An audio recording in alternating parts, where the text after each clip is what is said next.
Hi everybody, welcome to today's travel webinar. My name is Jess and I'm going to be hosting the panel today. We've got some fantastic people joining us. Guys, thank you again for taking time out of your days for this. I really, really appreciate it. So before we kick off, just a few bits for the audience, just to kind of get everybody involved. We have got a poll, which you should be able to see. So we've got two questions for you. One is, are you planning an overseas trip in 2022? And the other one is, have you already, or are you planning attending a major live event? It's a question for you, such as a concert or a sporting event. So simple yes, no answers for both. So if as many people as possible could fill that in, that'd be fantastic. Thank you very much. So let's get cracking. So another just quick thing we also have is a Q&A function on this webinar as well. So if anyone has any questions for the panelists, please feel free to ping them over. We will try to get to them at the end. But if we can't, we will make sure that we follow up with you individually afterwards. And obviously we are recording this session, so we'll be able to rewatch it or share with anybody who wasn't able to make it for the people in the audience. So let's kick off, shall we? Thank you everyone for joining us. We're going to be looking today at travel insights to fuel impactful digital plays in 2022.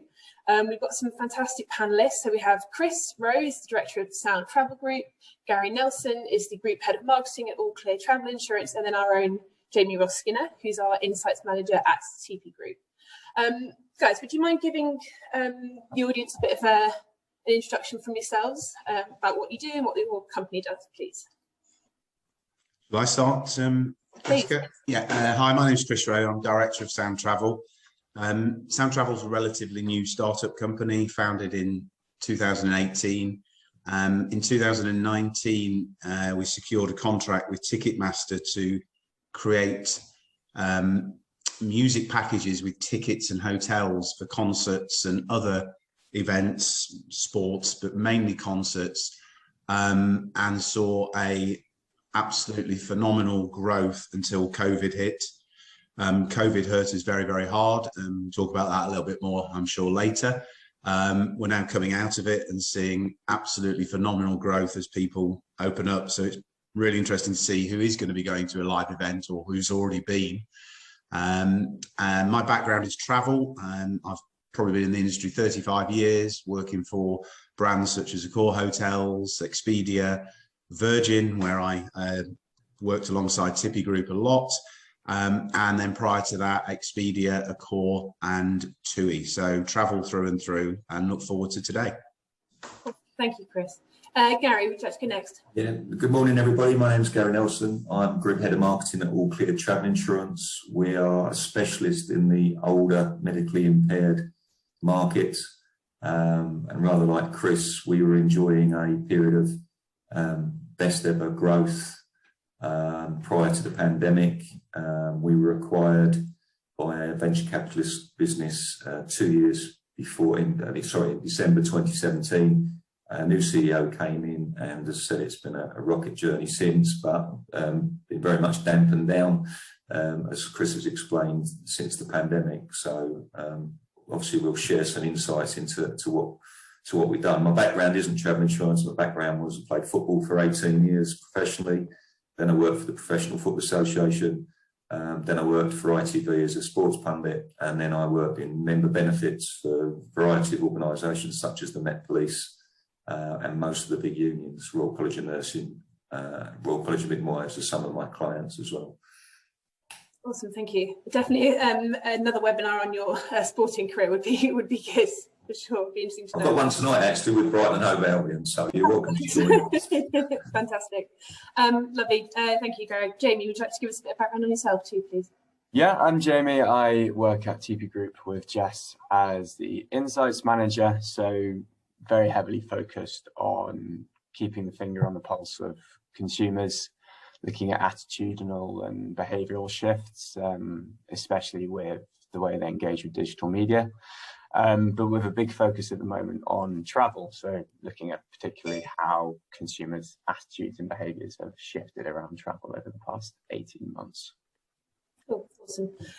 Jamie's also headed up a really fantastic white paper as well on travel that's definitely worth downloading, just looking at trends that we've been identifying, hence one of the main reasons for us doing this. So obviously the end of October, a cold day in the end of October, is a perfect time to talk about travel. I'm sure we've all got a bit of desire to get away and get some sunshine at some point soon. So, but in order for us to look at, what digital strategy should be for 2022, I think it's also important that we take a look back. Obviously, this has been a particularly interesting couple of years in terms of the rate at which things have changed. But I'd be interested to ask Chris and Garry, kind of, how have your business strategies kind of changed during the pandemic? Obviously, when travel wasn't possible.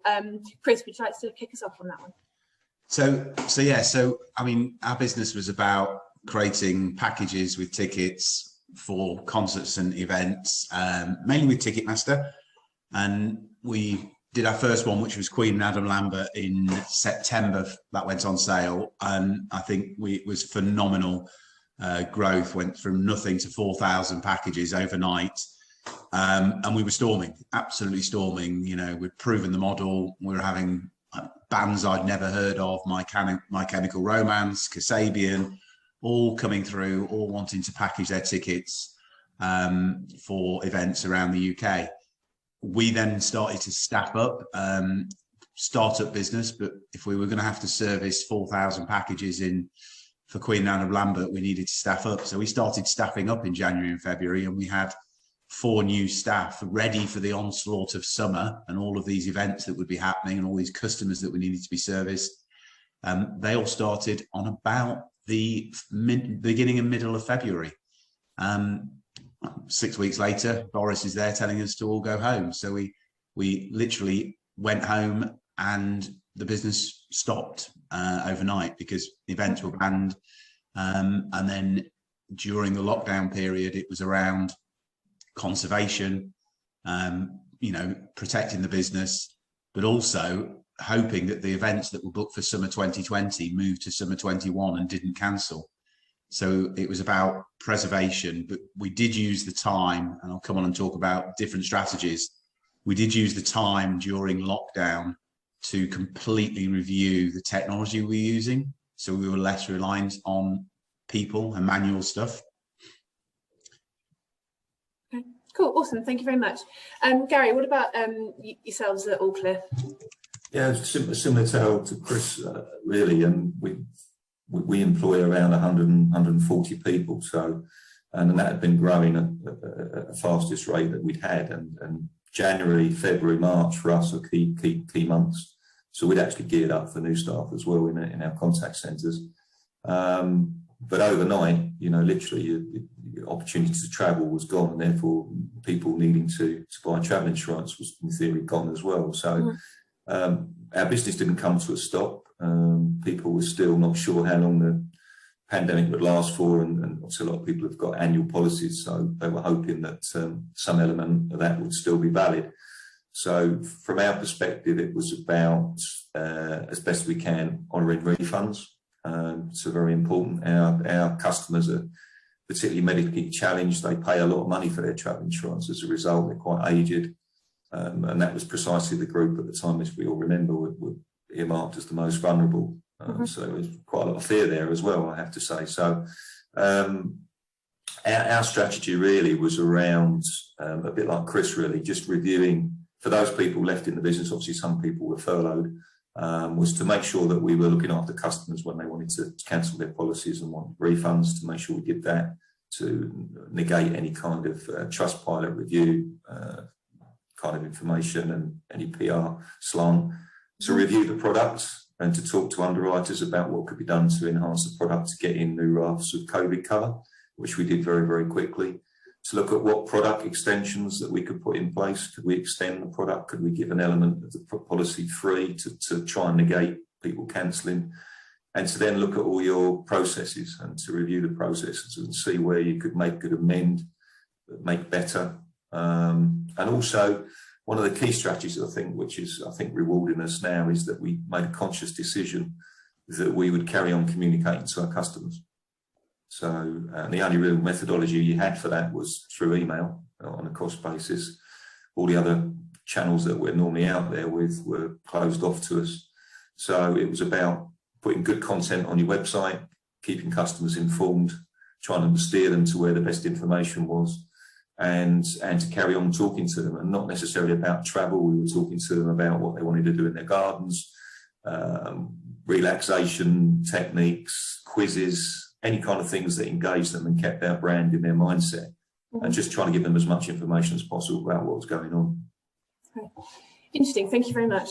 So obviously that there was the kind of immediate hit of the pandemic, and we saw a lot of businesses, you know, reacting very similar to you guys. I think the customer experience point is obviously, there's been a huge one for all our, you know, clients we work with and ourselves as a business, in terms of you know, making sure we're keeping up that, you know, that level of continuity with customers. So obviously, over the last, I guess, year, 18 months, travel has started to unlock, and given, you know, some of the things you guys have talked about in terms of like uncertainty and stuff like that, it'd be interesting to hear from all of you about how you feel kind of like consumer desires and behaviours perhaps have changed, if there are new ones, and any you've particularly identified over the last, I guess, year or so. Garry, should we come back to you for that one?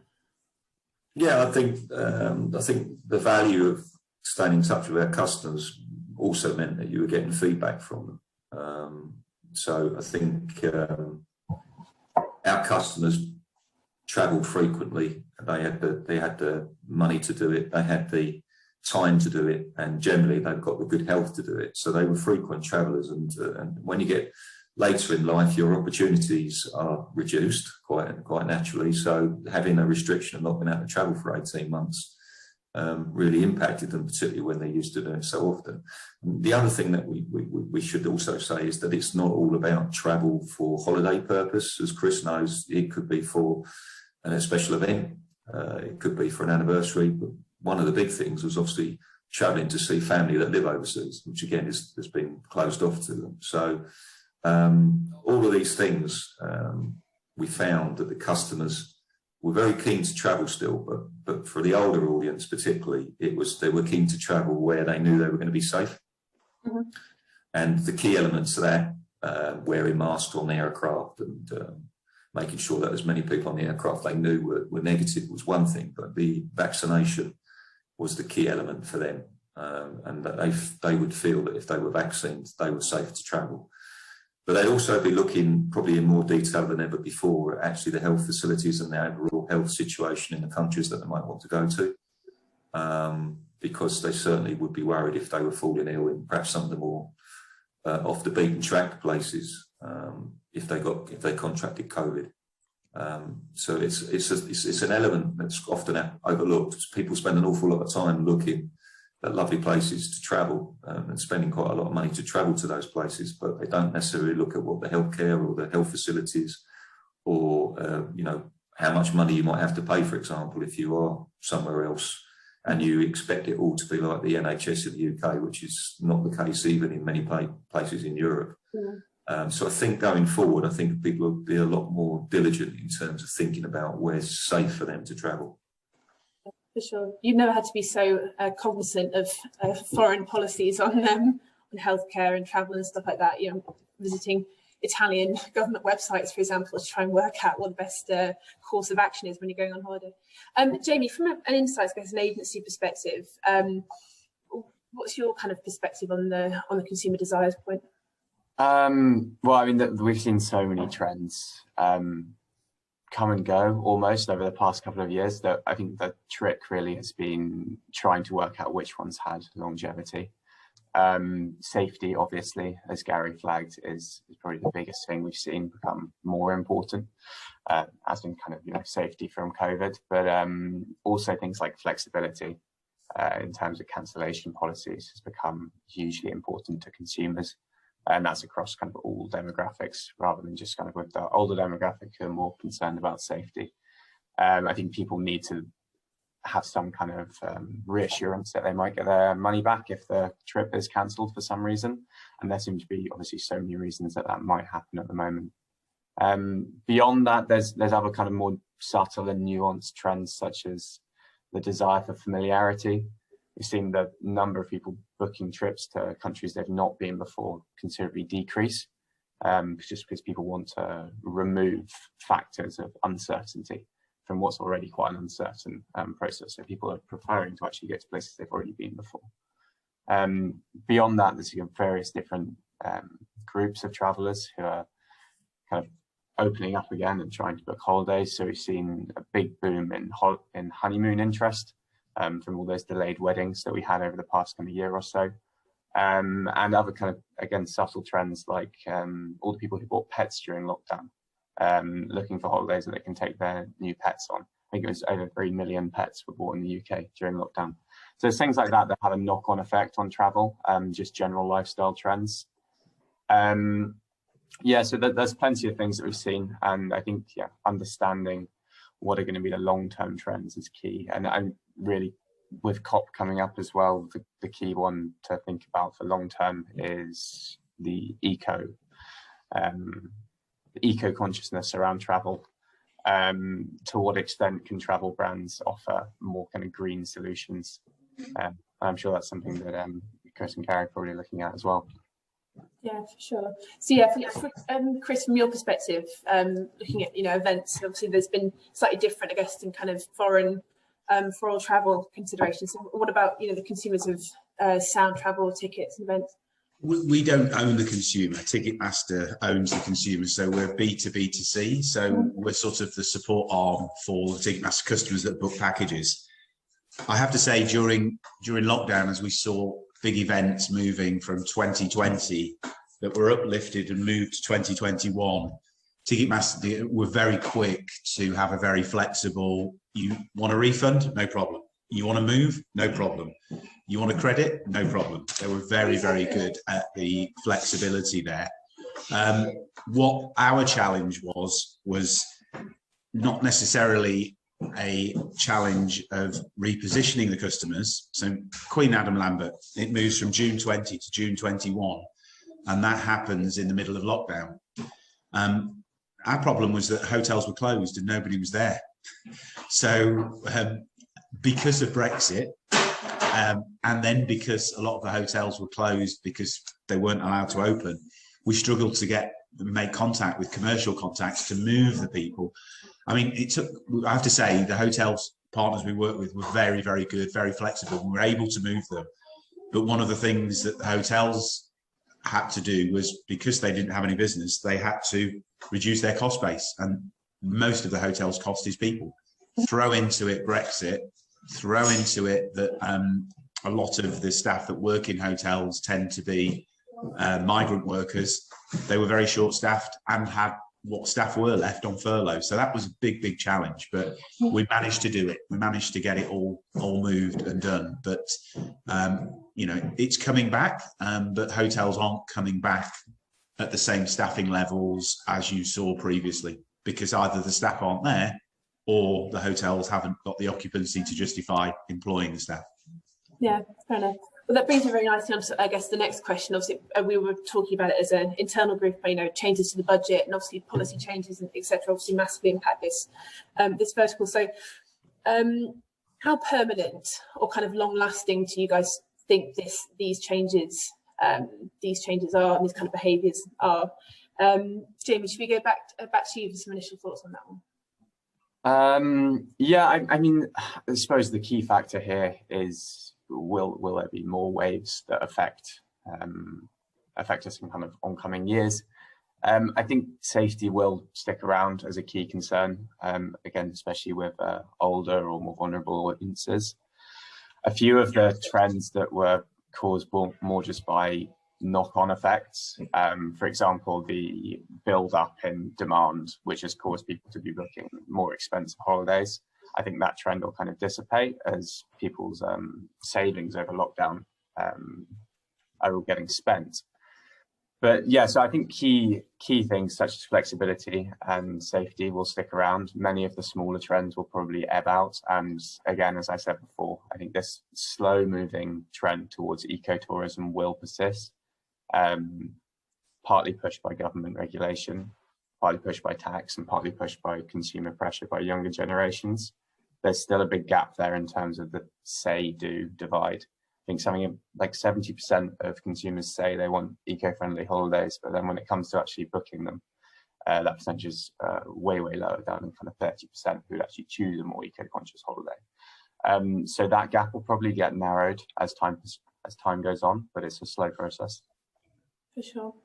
Yeah, and I do wonder how much the pet impact will last when people start to get the more flexible about where their pets should be. And 3 million pets is a astronomical number. I didn't realise it was quite so high.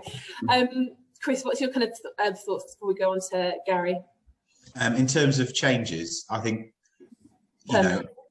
permanent changes. I think, you go into a hotel nowadays and, they're still everywhere all the staff are wearing masks.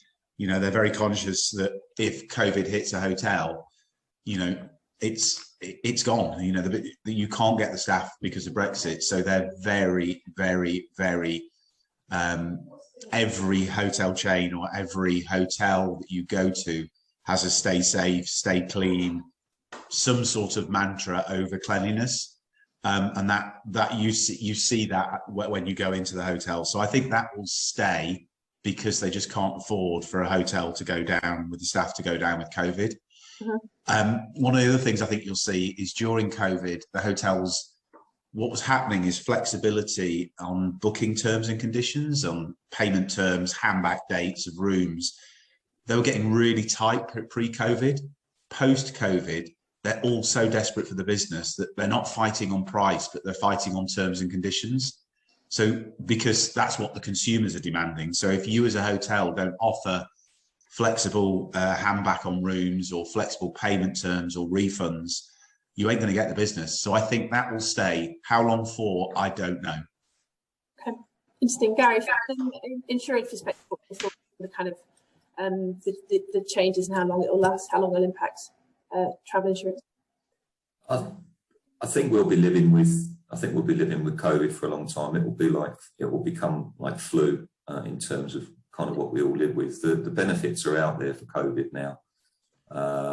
So in terms of am I covered for COVID situations, then generally I think the industry has reacted really, really well. Yeah. The fact of the matter is, as more people travel, they seem to be fixated on COVID, but there'll still be people sadly falling over. There'll be still people sadly having heart attacks. There'll still be people having all sorts of issues and problems.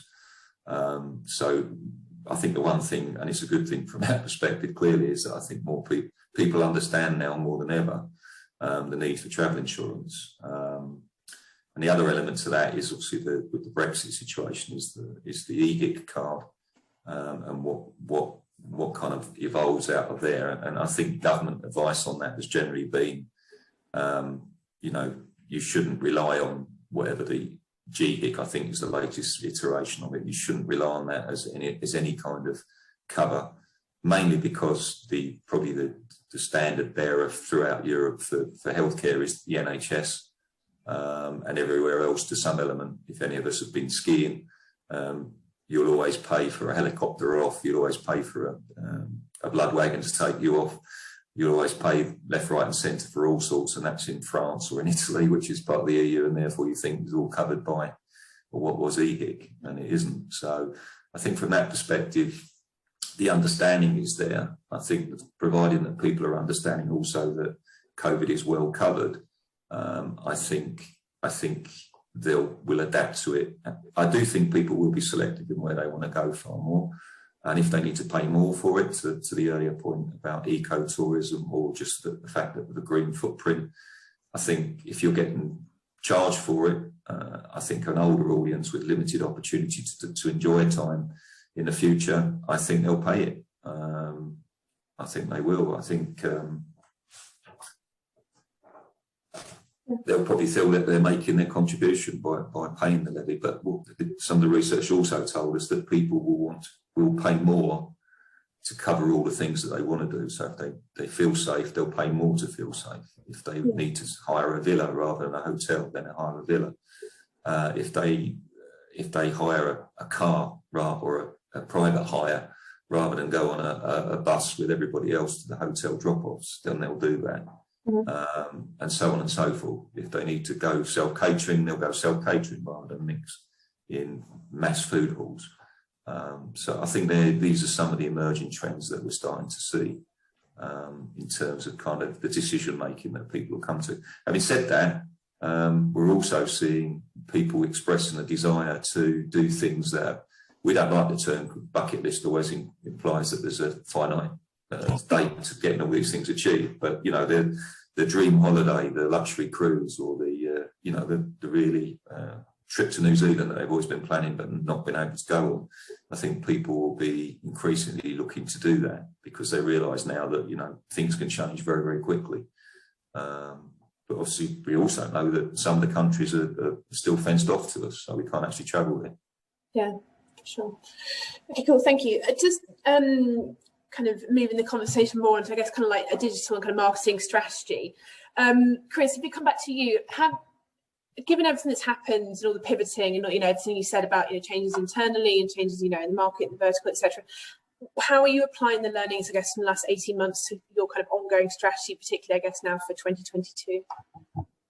In terms of the way we talk to customers, we used to we allow the customers to email us, to phone us. But during lockdown, one of the things that we did was developed our text to allow customers to self-serve more, because that's what they were telling us they wanted. I don't want to phone you. And also, certain generation just, you don't want to email. So we still have the phone, we still have the email, but what we've built is like a customer portal where the customers can go in, see their tickets that they've bought, see their hotel voucher, have the confidence that the booking is there. And then if they want additional nights or upgrades or extra stuff, they can utilize it out of the portal. It's all mobile friendly, which everything has to be nowadays. Yeah. And that seems to be reducing the calls that we were getting, which is good, because that means we don't have to be staffing up as we scale. But at the same time, I think we're giving the customers what they want. I mean, we've just done an event that in the warehouse project that happens every Friday, Saturday night. It's a very young generation. They all got their vouchers, they all downloaded them. I think we had 2 phone calls. So that says to me, we're giving them what they want. The phone is there if they need it. The email is there. So, you know, as we go into some of the different demographics, the Queen and Adam Lamberts, the Eagles, the ABBA audience, it will be interesting to see whether that changes as we go up the age group. Wonderful. I mean, I am a huge Eagles fan, maybe slightly younger than the profile of a typical Eagles fan, but I will be keeping an eye out for those tickets for sure. Garry, same question from your perspective. Yeah, I can relate to a lot to what Chris is saying. It's about the right message to the right audience, or the giving them the opportunity. I think the key elements really are around information has come out as one of the key elements. If you can't provide that information, can you steer people to that information? So getting relevant content organised in the most reader-friendly way, user-friendly way is important. Perhaps steering them to good sources of information, even if they're not necessarily on your website. If you can link to them, even better. And also, also remembering what people have been through. So for an older audience, a lot of people are on their own, they're single. Whilst they're engaged with an email, quite very often they want to just phone up and call and speak to you. So, you know, from that element, whilst on a commercial footing you might say, well, that's adding minutes to every call time. I think it's also providing a valuable service at a time when you couldn't actually always call people. There are a lot of people phoning up very frustrated, very angry about the fact that they couldn't get a refund from an airline, or couldn't get a refund from a hotel, and they've been told just go and get it from your travel insurance, which is not actually our obligation, to be fair. So there was a lot of circular routes, people trying to find the information on the websites, getting frustrated, and if you haven't got good information for them, of course they'll jump off, which then damages your site strength. So you know, we've learned a lot about this, but I think the most important thing we've learned is that you need to provide the relevancy on your communication channels, whether that's over the telephone or through FAQs or through help areas of your website. So I think that's been a key learning. Okay, cool. Jamie, is there anything you want to add from your perspective on kind of understanding, obviously from a customer, from a profiling perspective, like we talked about earlier, like how that should or how could it be applied going forward? Yeah, I think to Gary's point and also Chris's point, really, it's all about providing the right content through the right channels for the right audience, and understanding, what are the touch points that this audience wants to engage with. So we see with younger audiences, obviously they're less likely to pick up the phone, they're more likely to Google it, on their mobile, or even engage with things like smart speakers. So is your travel brand voice optimized? Is it pulling from the right data? I think really the brands who've been doing this well over the past year or so are the ones who've been constantly refreshing and ensuring that all of their pages are up to date, optimizing them for search, and also building engaging and interactive content. Something that Garry again raised before was that actually people are doing a lot of research. So if you're creating the right content along the research journey, you can actually build brand affinity as well as providing the right information. So it's all about hand-holding really throughout the process. I think what we've seen is the planning period has become longer and a lot more stressful for a lot of travelers. So really helping them along that journey is a huge part of the travel experience now. Is how easy was the booking. So yeah, brands trying to do the best that they can in that area is really important. Cool, thank you. I guess a kind of final two-part question really. When you're looking at the marketing plan for next year and the kind of digital tactics that you're going to be employing, obviously don't feel free to give away too many trade secrets or internal secrets, but which marketing channels do you feel will be the most important next year? And an additional question to that is, are you adding any new ones in that perhaps haven't been as active over the last 18 months? Garry, should we come to you first for that one? I think we have to caveat all of this because we've all been through a very difficult time where we haven't been trading. So where we would have liked to have been in all sorts of avenues and all sorts of directions. You can do a lot of planning, but the one thing that this has taught us really is that the best laid plans can just go totally awry very quickly. So, I mean, we're still in a relatively volatile situation. You only have to look at what Morocco did last week to say, you can't come, anyone from the UK. And there may well be others. So we're still not out of the woods yet, but, on an optimistic side, that we've got good awareness of what channels work most effectively for us. Clearly, those channels that you've got immediate measurement on, therefore you can control your costs easily when things can change very quickly. The harder ones are obviously the above the line channels where you're committing spend and you're committing to buying space well ahead of time. With messaging that can very quickly become outdated. They're the riskier channels. You can flex on and off, but also those channels which are most efficient for you help in terms of cost. They help in regarding to kind of spend decisions on the more costly ones. So, we think we've got a good formula that worked in normal times, sorry to use that word, and we'll be trying to apply that logic in a very, very uncertain scenario, but also being wary that things have changed and can change. So some of the disciplines that we've executed throughout this period we'll still be looking to do. The rules are still the same. Can you keep people educated? Can you keep them informed? Can you stay in touch with them? We'll still be pursuing those, but then it's just a case of can we gradually take our fingers off the purse strings and start loosening them off, and then start investing in the channels that we know can return for us quite quickly, because we've all been through a tough time economically. So the worst thing that we can possibly do at the moment is be over speculative in saying, okay, well, we'll just throw a bit of money here and throw a bit of money there and see what sticks. I don't think we're in that position going forward. We'll have to be really astute and clever in terms of trying to maximise what spend we do have. Okay, cool. Chris, what about planning for sound travel?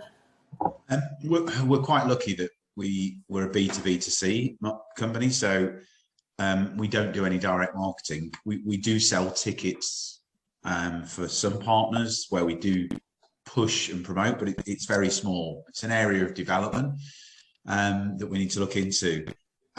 What we're seeing at the moment is, and I think Garry makes a really good point, if I was a travel company, I would not be going anywhere near print or old school, even TV, because what you put up there, look at the Ryanair advert, you know, they've built this TV advert, they put it out there, and it was out of date with government policy the minute it dropped on air. So what a waste of time, what a waste of money.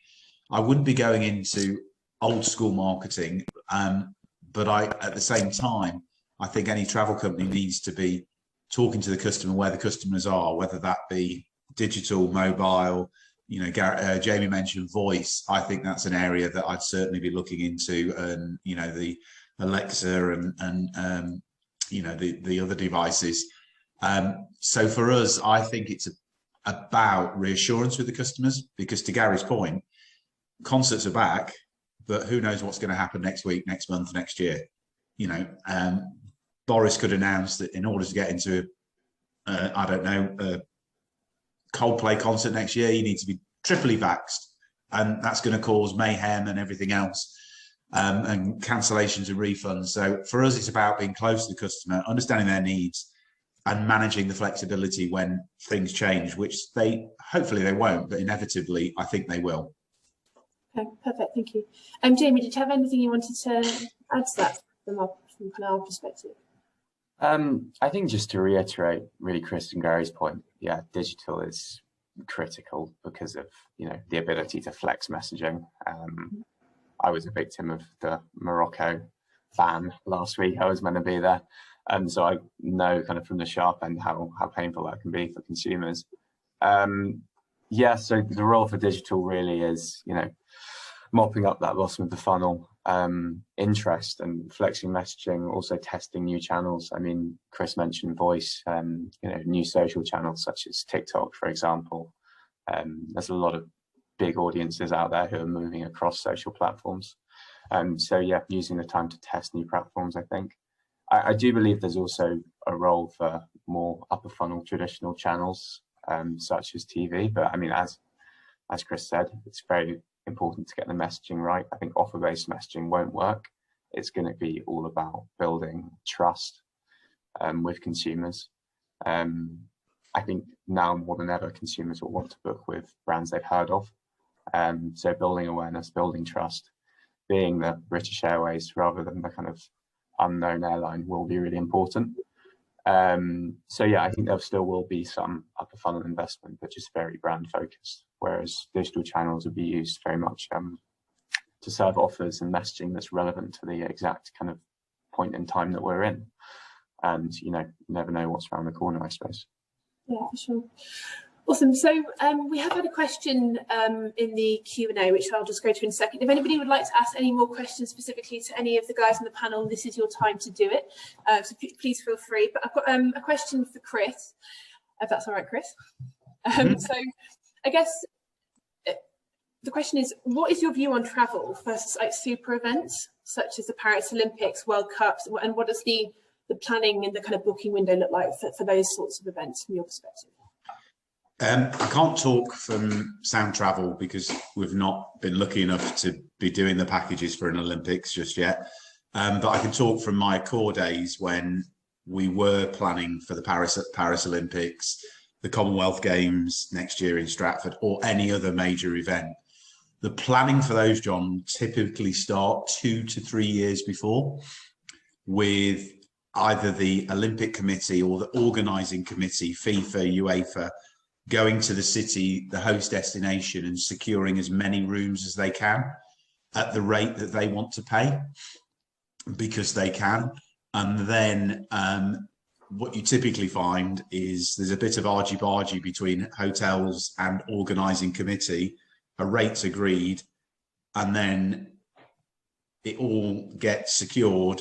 And then at the last minute, a lot of it is handed back because the sponsorship hasn't come through, or people are changing. Again, that is, you know, I know from hotels that we work with in Stratford that are doing the Commonwealth Games, the Commonwealth Games are pushing for a lot more flexibility in case the games get cancelled because of COVID. They don't want to be committing hard cash up front for those rooms. So yeah, it's probably for a big major event, the hotel side of it would be 2 to 3 years. The contract will be signed in advance. Wow, it's a long way in advance. Wonderful. I don't think we've got any more questions, and sadly I can't see our poll answers, but I'm sure hopefully everybody is planning to do something next year in terms of travel and going to events and stuff like that. So if there's no more questions from the audience, guys, I just want to thank you very, very much for your time. Really, really interesting sessions, lots of stuff to think about, and yeah, agreed, it's just you have to keep planning and keep iterating even so far into the pandemic. And I think, you know, Garry is 100% correct in saying, you know, it isn't over. It will be like the flu, and it'll just kind of become part of our considerations of travel, I guess. Actually, sorry, Shannon has just messaged me saying 92% of people are planning an overseas travel event, and 85% of people are intending to attend a major event. So quite high numbers there, I think. So yeah, so just to wrap us up again, thanks very much, guys. Hope everyone enjoyed the discussion. This will be sent out, so if anyone thinks of any questions, please contact TIPi Group and we can make sure those are shared with the guys here. Otherwise, have a lovely day, guys. Hopefully you manage to get outside for some cold but sunny sunshine. Okay, thank you, everybody. Thank you. Bye. Bye, guys.